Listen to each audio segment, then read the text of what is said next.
अस्सलाम वालेकुम दोस्तों, सऊदी अरब की आज की ताज़ी फटाफट और बड़ी खबरों में आपका स्वागत है। मैं मोहम्मद साकिब और आप देख रहे हैं गल्फ लाइव हिंदी। आज के इस न्यूज़ बुलेटिन की शुरुआत में सबसे पहले बात करेंगे फ़्लाइट को लेकर। एक तरफ तो हम ये उम्मीद लगा रहे थे कि हालात आहिस्ता आहिस्ता नॉर्मल हो रहे हैं और इंडिया के लिए भी कोई फैसला जल्दी आएगा, लेकिन देखिए सऊदी अरब ने एक और बड़ा झटका दे दिया है। यूनाइटेड अरब अमीरात यूएई, जिसको कुछ लोग दुबई के नाम से भी जानते हैं, इथियोपिया और वियतनाम, 3 देशों के लिए फ़्लाइट की सर्विस जो है वो सस्पेंड कर दी गई है 4 जुलाई रात 11 बजे से।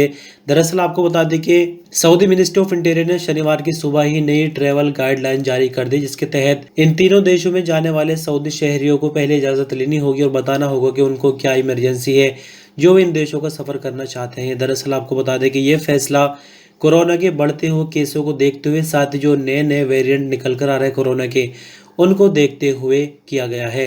फिलहाल तक के लिए छूट है, जैसे कि आज 3 जुलाई है, कल को भी छूट है। रात की 11 बजे से पाबंदी शुरू होनी है और कल 11 बजे के बाद से जो भी लोग आएंगे, यानी जो सऊदी शहरी आएंगे, उनको क्वारंटाइन होना पड़ेगा। साथ ही आपको बता दें कि एक अच्छा ऑप्शन सऊदी गवर्नमेंट ने इस बार ये दिया है कि इन तीनों देशों में जो अजनबी फंसे हुए हैं, यानी जो सऊदी अरब आने के लिए 15 दिन का क्वारंटाइन कर रहे हैं, तो उनके लिए आने की इजाज़त है। ऐसा नहीं होगा जैसे दुबई में पहले हुआ, क्योंकि जब दुबई के लिए यूएई के लिए पहले फ़्लाइट का ऑपरेशन बंद किया सऊदी गवर्नमेंट ने, तो बहुत सारे जो अजनबी वर्कर थे वो वहीं फंस गए, यानी उनका पैसा वेस्ट हो गया।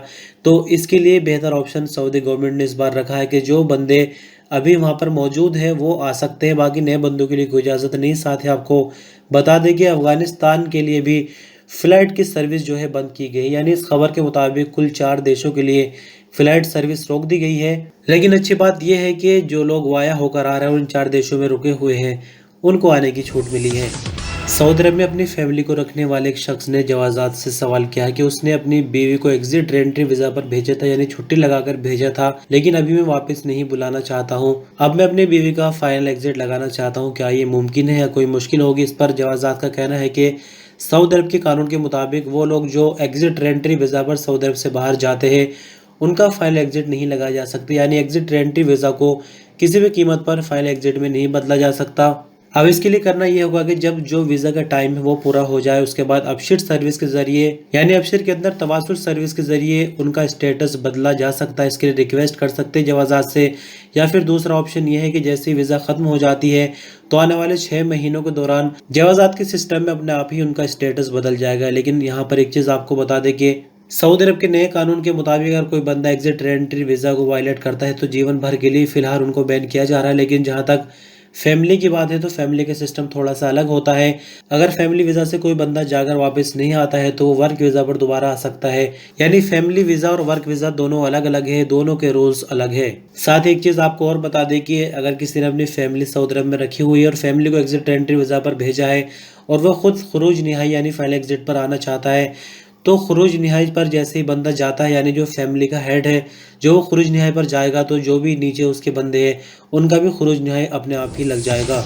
2 दिन पहले हमने आपको खबर बताई थी गवर्नर मक्का मुकर्रमा प्रिंस खालिद अल फैसल से, जो पाकिस्तान के एम्बेसडर है बिलाल अकबर, उन्होंने मुलाकात की। मुलाकात में काफ़ी कुछ बातें हुई, लेकिन फ़्लाइट को लेकर भी थोड़ी सी बातें हुई थी। लेकिन अब उसमें और ज़्यादा यानी डिटेल में खबर सामने आई है। वो क्या आई है थोड़ा सा मैं आपको बताऊंगा और उससे थोड़ा सा रिलेट करके देखेंगे। सबसे पहले मैं आपको बता दूं कि मक्का मुकर्रमा के गवर्नर के साथ जो मुलाकात हुई है उसमें 2 चीज़ों का खासकर जिक्र हुआ है। यानी हज के बाद जैसे हज का सीज़न ख़त्म हो जाता है तो पाकिस्तान में एक वैक्सीन चल रही है जो चाइना ने बनाई है, जिसका नाम है साइनोफार्म।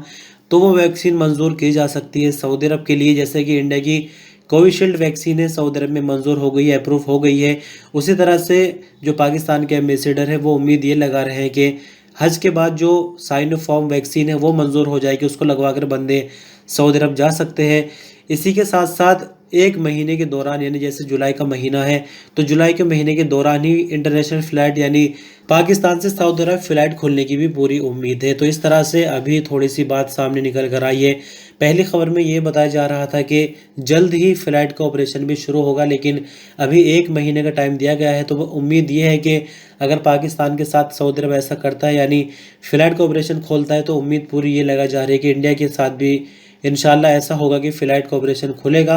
वजह यह है कि इंडिया के अंदर कोरोना बहुत ज़्यादा कंट्रोल हो चुका है। अब रोज़ाना अगर कोरोना की रिपोर्ट देखते हो तो आपको मालूम होगा अभी जो नए मामले हैं तकरीबन 50,000 के आसपास आ चुके हैं और नई रिकवरी हमेशा उससे ज़्यादा है और मरने वालों की तादाद भी 1,000 के नीचे आनी शुरू हो गई है और हर दिन इंडिया में कोरोना कंट्रोल हो रहा है। तो इसी तरह से उम्मीद ये लगाई जा रही है कि अगर जुलाई के महीने में पाकिस्तान को सऊदी अरब उस नज़र से देखता है कि फ्लैट कोऑपरेशन शुरू किया जाए तो जाहिर सी बात है कि इंडिया के लिए भी कोई राहत की खबर मिलेगी। सऊदी अरब की हेल्थ मिनिस्ट्री के मुताबिक कोरोना वायरस के बदलते हुए वेरिएंट यानी बदलती हुई शक्लें 12 से 18 साल के लड़के और लड़कियों के लिए ज़्यादा खतरनाक हो चुके हैं। अरब न्यूज़ के मुताबिक मिनिस्ट्री ऑफ हेल्थ का कहना है कि इस उम्र के ग्रुप के बच्चों के लिए वैक्सीन बिल्कुल सुरक्षित और कारगर साबित हुई है।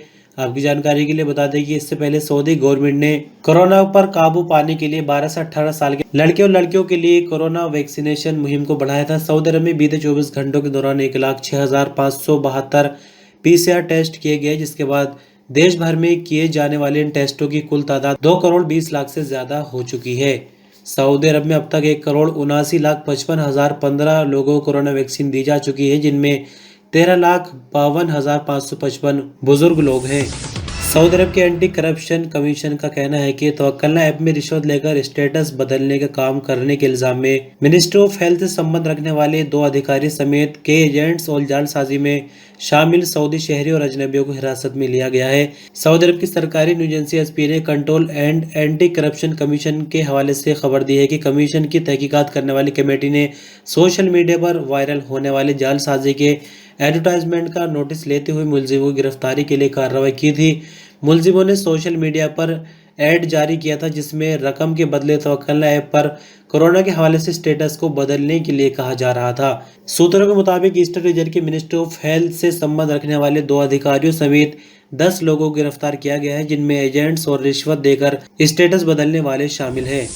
सऊदी अरब के मौसम विभाग का कहना है कि शनिवार 3 जुलाई को भी ईस्टर्न रीजन में तेज गर्मी रहेगी, जबकि मदीना मुनव्वरा और रियाज रीजनों के इलाके भी गर्मी की लपेट में होंगे। अखबार 24 के मुताबिक मौसम विभाग का कहना है कि शनिवार को ईस्टर्न रीजन रियाज के कुछ जगहों, मक्का मुकर्रमा और मदीना मुनव्वरा के समुद्र तटीय इलाकों पर तेज रेतीली हवा की वजह से विजिबिलिटी भी काफ़ी हद तक कम हो जाएगी।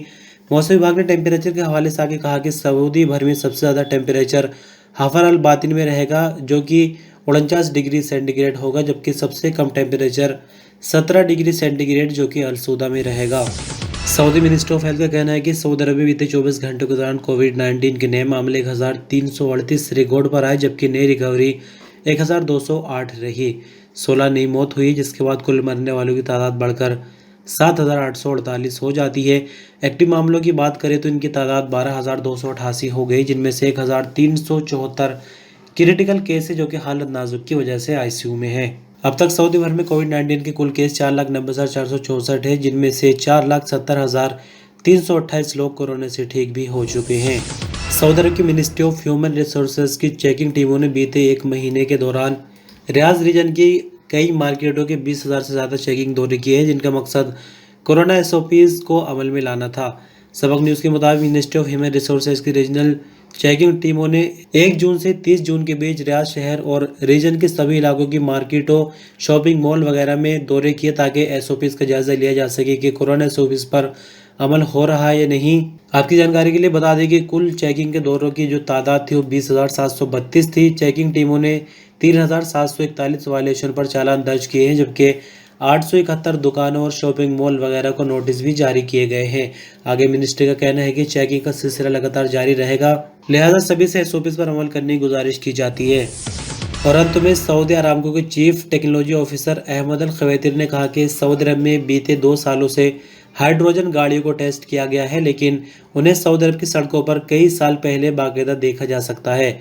उन्होंने अल अरबिया को बताया कि हमारे पास कुछ सरकारी विभागों की मदद से कई कारें अंडर टेस्ट है। पिछले 2 सालों के दौरान हम हाइड्रोजन कारों को टेस्ट करने के काबिल रहे हैं और हमने उन्हें सऊदी अरब के लिए कारगर पाया है। आगे सऊदी अरामको की चीफ टेक्नोलॉजी ऑफिसर अहमद अल खवैतिर ने अमेरिकी टीवी चैनल ब्लूमबर्ग को इंटरव्यू में बताया कि जब हम ब्लू एमोनिया और दूसरे कम कार्बन हाइड्रोजन की मांग करें तो हम उनके इन्वेस्टमेंट को भी देखेंगे। उन्होंने कहा कि मैं ये कहूँगा कि 2030 से पहले कुछ होने वाला नहीं है। तो इस खबर का मकसद ये है कि जो हाइड्रोजन कारें हैं सऊदी अरब में सिर्फ टेस्ट की जा रही है, लेकिन अरामको जो कि सऊदी अरब की सबसे बड़े ऑयल कंपनी है वो भी अभी तैयार नहीं है, यानी उसके पास भी कुछ कमी चल रही हाइड्रोजन गैस की सप्लाई को लेकर। और आपकी जानकारी के लिए बता दें कि जिस तरह से सऊदी अरब में पेट्रोल डीजल वगैरह निकलता है, एलपीजी गैस बहुत बड़ी तादाद में है। आप देख सकते हैं यहाँ पर कोई कार्ड वगैरह नहीं बनता, गोदाम भरे पड़े हैं, एलपीजी जितना चाहे आप ले सकते हैं। उसी तरह से हाइड्रोजन गैस भी बहुत ज्यादा आरामको के पास है, उसी के चलते हाइड्रोजन कारों को टेस्ट किया जा रहा है सऊदी अरब में लाने के लिए,